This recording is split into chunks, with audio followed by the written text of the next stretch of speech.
ચાલો તો શરૂ કરીએ ક્વેશ્ચન નંબર 7। આપણે પહેલા એની રકમ સમજી લઈએ। એક વેપારી પાસે 78,592 રૂપિયા હતા। તેમણે રૂપિયા 1200 નો એક એવા 40 રેડિયો સેટ ખરીદવા ઓર્ડર આપ્યો।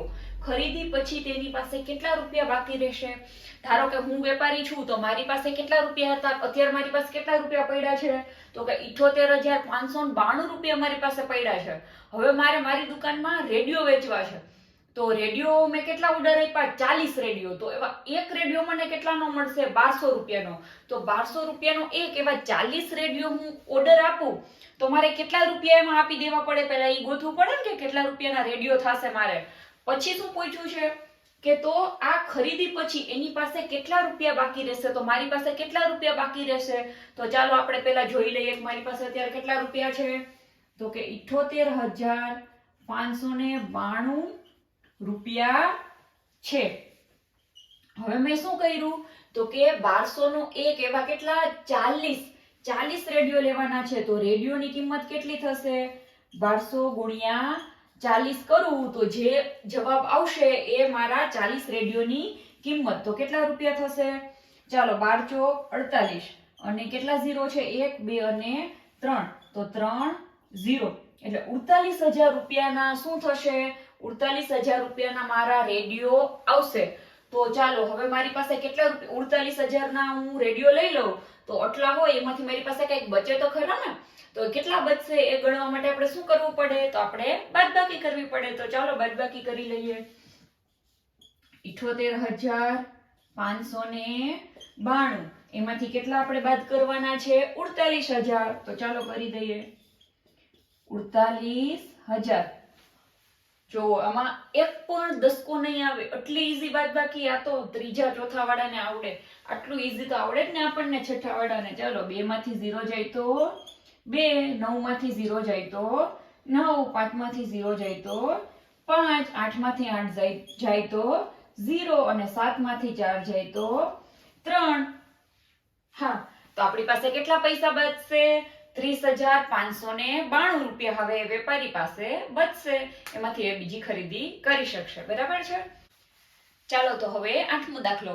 ચાલો પહેલા આપણે રકમ સમજી લઈએ। શું કહેવા માંગે છે કે એક વિદ્યાર્થીએ 7,236 નો ગુણાકાર 56 વડે ગુણાકાર કરવાના બદલે એને કેટલા વડે કરી દીધું? 65 વડે ગુણાકાર કર્યો। તો તેનો જવાબ સાચા જવાબ કરતા કેટલો વધારે આવશે? કરવાનો કેટલા વડે હતો? 56 વડે અને કરી દીધો કેટલા વડે? આમ જો બદલાવી દીધું, 5 વડો પાછળ જવા દીધો, છગડો આગળ એટલે 65 વડે। તો કરવાનો હતો એના કરતા મોટો જવાબ આવશે ને।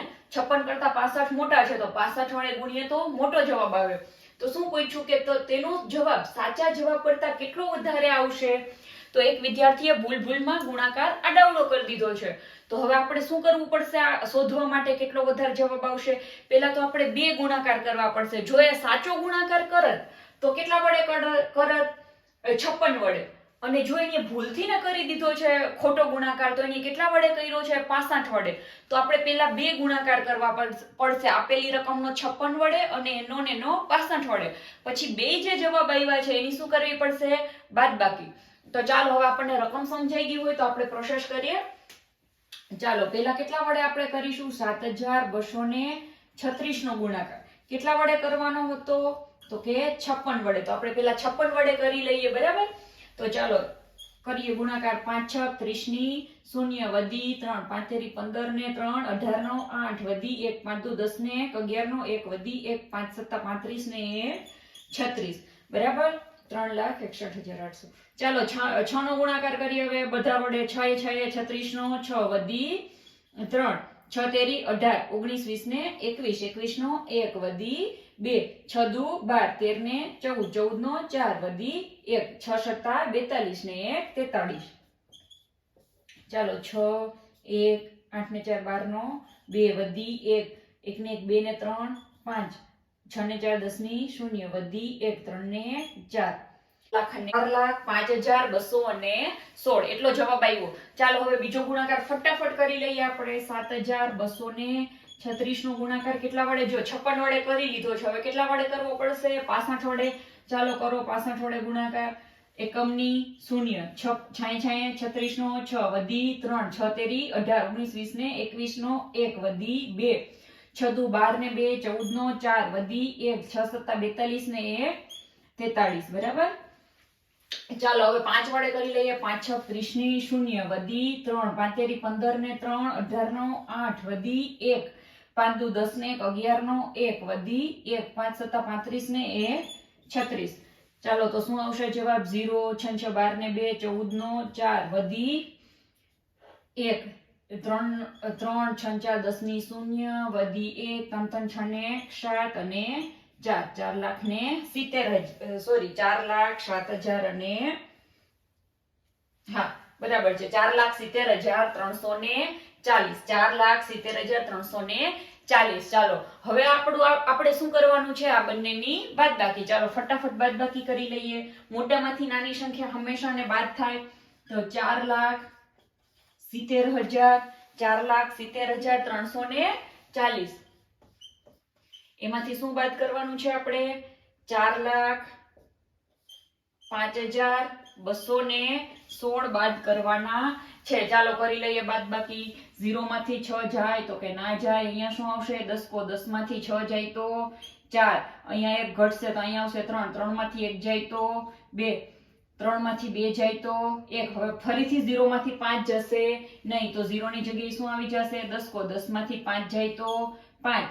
આ 1 ઓછો થશે એટલે અહીંયા આવી ગયા 6 તો અહીંયા આવી ગયા 6 અને 4 માંથી 4 જાય તો 0. તો તમારો જવાબ આવી ગયો આપણો 65,124. એટલો વધારે મોટો જવાબ આવ્યો જો આપણે ભૂલ કરીએ છીએ ગુણાકારમાં તો. ચાલો તો આપણે 9મા દાખલાની પહેલા રકમ સમજી લઈએ. રકમ શું કહેવા માંગે છે? હંમેશા રકમ સમજી લઈએ એટલે દાખલો એકદમ ઈઝી. સૌથી મેઇન કામ છે રકમ સમજવાની. ચાલો 9મો દાખલો શું કહેવા માંગે છે? એક શર્ટ સીવડાવવા માટે 2 મીટર 15 સેન્ટીમીટર કાપડ જરૂરી છે. જો મારે એક શર્ટ સીવડાવવો હોય તો મારે કેટલું કાપડ જોઈએ? 2 મીટર અને 15 સેન્ટીમીટર એટલું કાપડ જોશે. તો મારી પાસે ટોટલ કાપડ કેટલું પડ્યું છે? 40 મીટર કાપડમાંથી 40 મીટર કાપડ મારી પાસે પડ્યું હોય તો એમાંથી ને કેટલા શર્ટ બનશે? અને શું 40 મીટરમાંથી જેટલા શર્ટ બનશે એ બધા શર્ટ બની જશે કે એમાંથી થોડોક ટુકડો બચશે કે થોડુંક બચે ને આપણે સિલાઈ કરીએ તો એમાં થોડુંક બચશે કે બધું કાપડ યુઝ થઈ જશે એ આપણે આમાં ગોતવાનું છે. અને બચે તો કેટલું બચશે? તો ચાલો આને સમજવા માટે પહેલા તો જોવો રકમ જોવો. રકમમાં શું આપ્યું છે? 2 મીટર અને 15 સેન્ટીમીટર. જો અહીંયા મીટર આપ્યું, અહીંયા સેન્ટીમીટર અને અહીંયા પણ આપ્યું છે મીટર.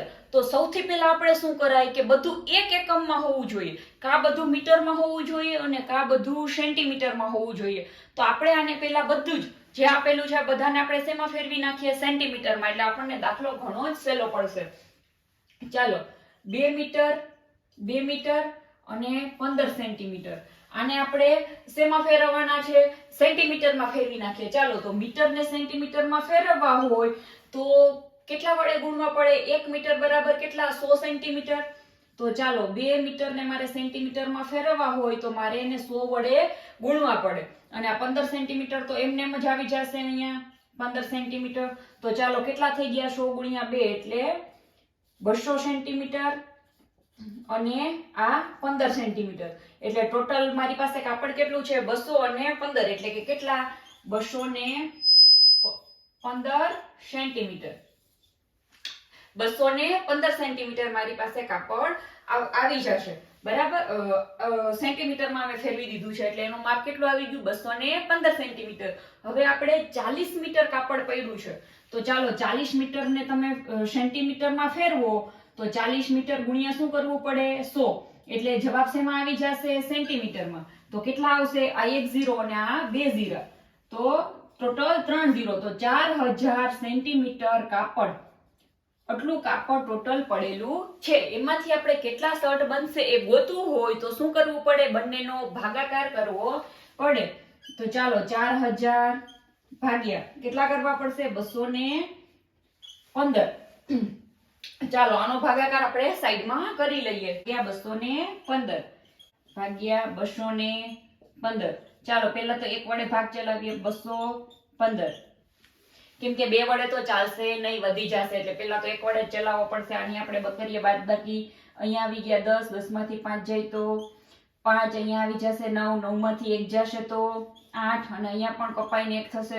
અહીંયા શું થશે? 3 માંથી 2 જાય તો 1. ચાલો હવે ઉપરથી ઉતારી 0. હવે આપણે 215 નો ભાગ ચલાવવા માટે આપણે ચેક કરીએ. કોઈ ગુણાકાર કરવો પડશે. એટલો મોટો પાડો તો આવડતો ના હોય ને આપણને. તો ચાલો 215 ને આપણે 8 વડે ગુણાકાર કરીને ટ્રાય કરીએ કે થાય છે કે નહીં. બરાબર? તો ચાલો 8 પંચા 40 ની 0 વધી 4, 8 એકા 8, 9 10 11 12, 12 નો બગડો વધી 1, 8 દુ 16 ને 1 17. બરાબર? 1720 જવાબ આવ્યો. તો ચાલો હવે આ એની એકદમ નજીક છે. હવે વધારે હશે થઈ શકે નહીં. હજી આમાં 200 નાખીએ તો 9 વડે કરશું તો વધી જશે. એટલે મેક્સિમમ 8 વડે ભાગ ચાલશે. તો અહીંયા લખો આપણે 8 અને આ કેટલા થશે? 1720. ચાલો હવે પાછીથી બાદબાકી કરીએ. 0, 5 માંથી 2 જાય તો 3, 8 માંથી 7 જાય તો 1 અને 1 માંથી 1 જાય તો 0. ચાલો તો હવે આપણે અહીંયા આવી જઈએ. આ આપણે સાઈડમાં રફ કામ કરેલું છે. બરાબર? આપણે અહીંયા આવી જઈએ. અહીંયા જોવો કેટલા વડે ભાગ ચાલ્યો? 215 નો 18 વડે ભાગ ચાલ્યો અને નીચે કેટલું બચ્યું? 130. તો ઈ શું બચ્યું? આપણને જે અહીંયા પૂછ્યું છે ને, તો અને કેટલું કાપડ બચશે? તો કેટલું બચશે? 130 સેન્ટીમીટર કાપડ બચશે. ચાલો આપણે અહીંયા જોઈએ કેટલું આવી ગયું જવાબ. તો કે 18 શર્ટ તો બનશે. 18 શર્ટ તો પૂરેપૂરા બનશે. 18 શર્ટ બનશે. અને કેટલું કાપડ બચશે? તો કે 130. આ શું બચ્યું છે? 130 સેમી. તો 130 સેમી ને હું આમ લખી શકું કે 100 અને 30. આમ બે ભાગ કરી શકું ને. તો 100 સેન્ટીમીટર એટલે કેટલા? 1 મીટર. તો કે 1 મીટર અને કેટલા? 30 સેન્ટીમીટર. તો આને આપણે કેમ લખીએ? 1.30 મીટર. આટલું કાપડ બચેલું છે. તમે એવું ડાયરેક્ટ લખો કે 130 સેન્ટીમીટર કાપડ બચ્યું તો પણ ચાલે, પણ તમે એમ લખો કે 1.30 મીટર કાપડ બચેલું છે તો પણ ચાલે. ચાલો તો હવે આગળના દાખલા આપણે નેક્સ્ટ વિડીયોમાં જોઈશું. Thank you.